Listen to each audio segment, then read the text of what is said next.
Now, I don't know what the Beatles would make of Great Western Railway's first class service.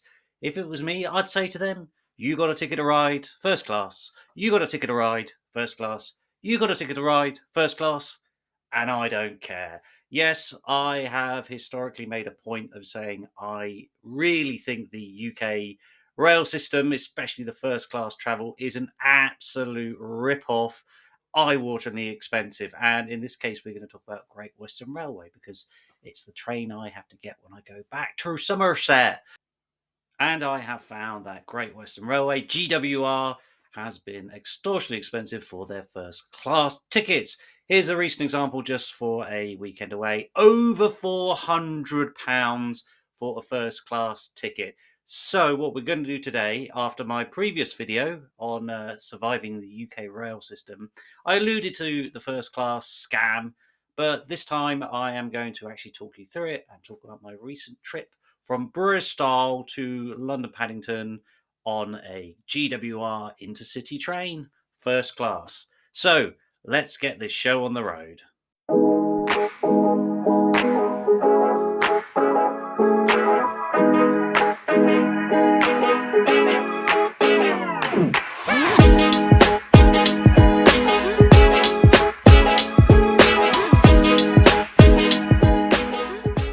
Let's kick things off with some background. Firstly, some background on me and my relationship with trains. Now, I am not some geeky, weird train spotter person. I'm a geeky, weird person, but I don't spot trains. My background for trains is that my dad used to take me and my brother when we were kids to the railway line, and we see all the fast trains go past, and sometimes the steam trains are all very exciting. We used to wave to the driver, and sometimes we could see him wave back, or he'd obviously honk the horn, the whistle, I should say. We also bizarrely did that with planes. I'm not sure if anyone else did that with aeroplanes, and I would always wave to the aeroplanes, and my parents said, "Look, they're waving back. They're not waving back." Anyway, so I loved trains when we were little. Going up to London, we would more often not. Well, we'd sometimes get the Baker's Dolphin coach for anyone familiar with Western Superman and the surrounding vicinity. But I much preferred it getting on the old trains, those old intercity 125s. I always found them exciting with the slam doors and health and safety. You you couldn't open the door from inside, so you actually had to pull the window down, lean out, and open the door that way. Just ridiculous, ridiculous. Now it's all automated. So I've had a strange affinity with trains because a lot of my childhood memories of going up to London and doing those things were on trains. So little place in my heart for trains. Now, GWR, on the other hand, which I might sometimes slip up and call it First Great Western because it's been through a few various iterations since privatisation of British Rail. I think it was first Great Western, then Great Western Rail, and then GWR. As a kid, GWR was also the name of a radio station, Great Western Radio. So I always got confused. The train or the radio? Uh, Usually the train, actually, because you don't catch a radio. So GWR is in fact, actually, that part of the country, the southwest, is very rich for its rail history. Isambard, Kingdom, Brunel, and lots of the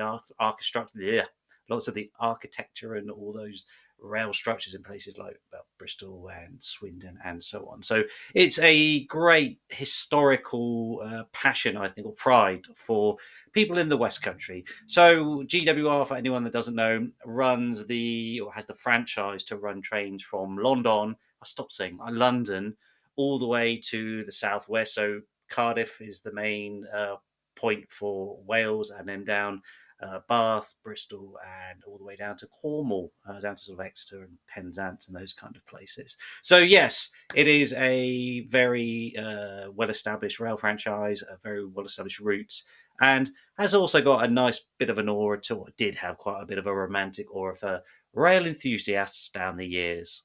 Anyway, let's see whether GWR First Class is worth it. And I will quickly point out that I did not spend over £400 a ticket. So that'd be like, for my other half of me, that'd be £800 on a rail ticket. Just insane. What do we get then? Well, let's talk firstly about the very rare example of travelling from London Paddington, because I don't think any other stations, maybe Cardiff does, someone can correct me here, There's no fancy pants lounges or anything like that. There is a lounge in London Paddington, but it's pretty lame. It's quite small. I haven't actually been through it in ages, and when I did go through it, it was just little miniature snacks, which we'll come on to. Miniature snacks, soft drinks, no alcoholic drinks. So they may have changed that in the last year or so, but I'm not particularly convinced. Anyway, so first things first is the travel configuration. This is probably one of the interesting things about first class is if you check out my other video on the aforementioned video on surviving the UK rail system, the standard class just has two aisles, two seats, either airline style or opposite each other. First class is different. So the seats in first class have a different configuration. You still have those airline style ones, but you have a nice table, which is really, I think, useful if you are working.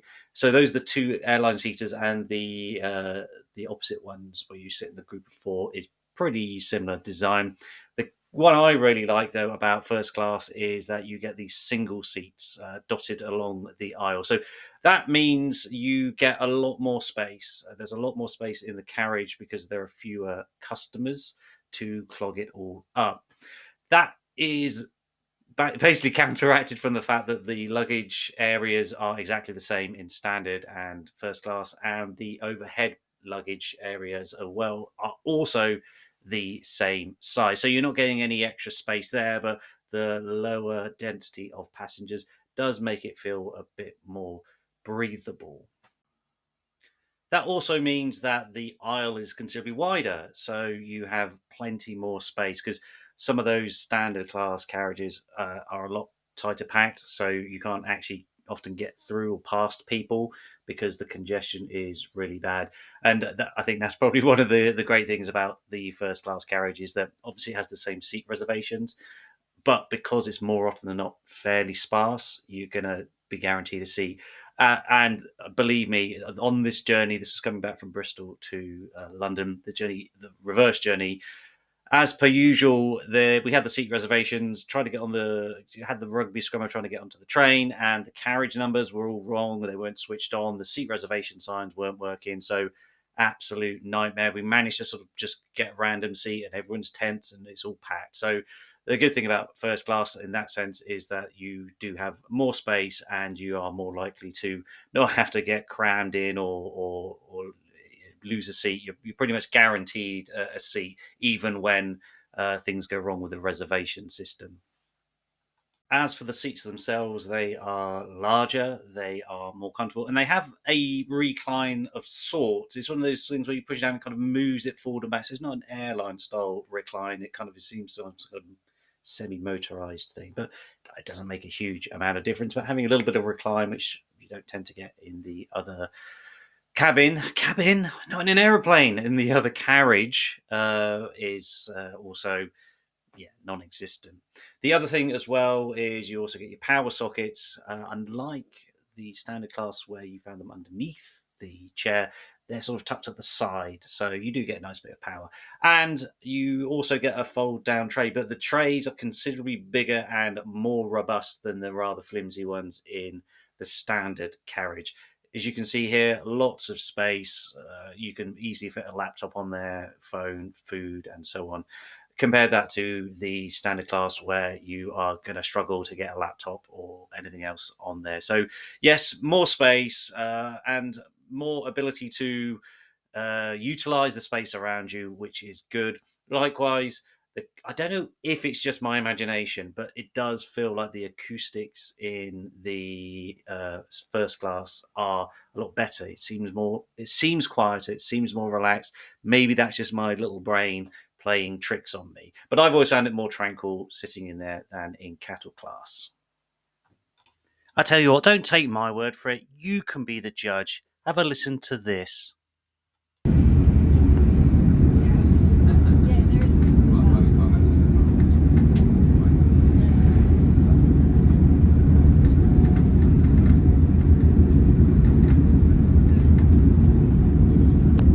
Okay, so we've established the seats are better. They are nicer, they are more comfortable.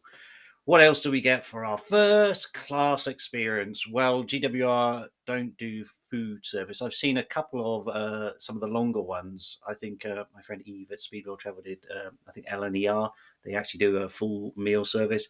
Don't get any of those. I'll put a link into that video, by the way. I don't think GWR do any of those, even on the slightly longer ones to Cornwall. Please correct me if I'm wrong. But you do get a trolley service. It's a bespoke trolley service, and it's not free because you pay for the ticket. It's complimentary. So they will have snacks, crisps, nuts, cereal bars, soft drinks, and that kind of stuff. On the weekends, you get a little snack box as well. These can be hit and miss, as you'll see from here. Sometimes you get some good things. It's like potluck. Potluck, you may get a nice knackered bar.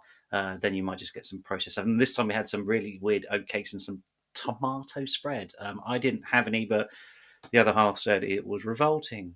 But they come up and down with the trolley a couple of times, so you can fill your boots. Also, the last time I went down on an evening, I'm not. Please tell me if this is still the case. Last time I went down, they do. I think there's a drink service from I would say 5 till 9 or something like that, where the trolley will have a few alcoholic beverages. Nothing fancy, just a beer or I think maybe there was wine. I just stuck to beer. But that's a nice little perk if you are travelling on an evening. And of course, after you've had a few bevies, you might need to use the facilities. When it comes to the toilets, first class carriages, these are bog standard toilets. Literally bog standard. They're the same bogs as in standard class. I wrote that myself. Okay, let's move on. The carriages in the first class carriages usually at the front of the train at Paddington, so you tend to get off the train first and get out nice and quick, or vice versa, because as people who know, going through Paddington is a very, very busy station. It's very congested, and it's so. Why do they just have a handful of barriers every time? We did this last time coming through from this journey. Why have you only got two barriers open and like two trainfuls of people going through?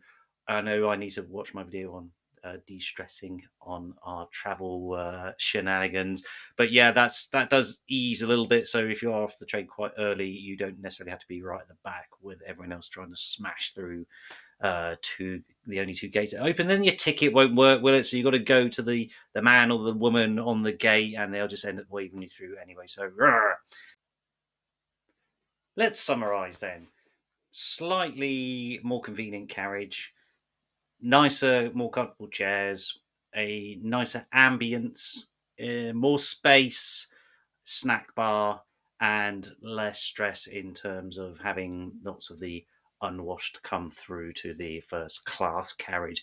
Although actually I say that, but sometimes on those evening journeys, especially going from London Paddington to Reading, this is a big commuter route, I do see people spilling into the first class carriage anyway. So it is not always as exclusive as it is tended to be. Anyway, so let's wrap this baby up and put a bow on it. Do I think first class is worth it? No, I stand by my original assertion that first class rail tickets are a scam. They're a ruse. It's not glam, it's scam. But, and there's a big but, as people in gangster rap would like, big buts. There's a big but, and that is if you can get it for a cheap deal. This example I gave earlier of the 400 plus quid, that is just daylight robbery. Just don't entertain it. The deal we got though, and you keep an eye out for these, the deal we got is £15 each. So we managed to get it for £15. If you can get it for 10, 15, £20 per person, I would say yes, do it. That peace of mind and that more peaceful journey does make a difference, and it is worth a little bit extra. However, if you are not going to get a good deal, then I would recommend just having to slum it in standard class, because there's definitely not worth spending £100, £200 more for that experience. It's fine, it's nice enough, but it is not a luxury by any stretch of the imagination. One final point, of course, is not many people necessarily know this. there is a weekend first class upgrade across most of the British network of train companies. That's right, if you already have your ticket, standard ticket, on you're traveling on a weekend, you can just go and sit in the first class carriage and ask for an upgrade from the train staff, which I think, from what I recall, I think that was £20 on this journey. I think it does differ depending on the distance, but that is another alternative if you do want to get some first class travel and not break the bank. And if you are travelling GWR or indeed any other train company into London, you will no doubt need to use the tube once you finish your train journey. So check out this video here when I'll tell you how you can survive the London Underground.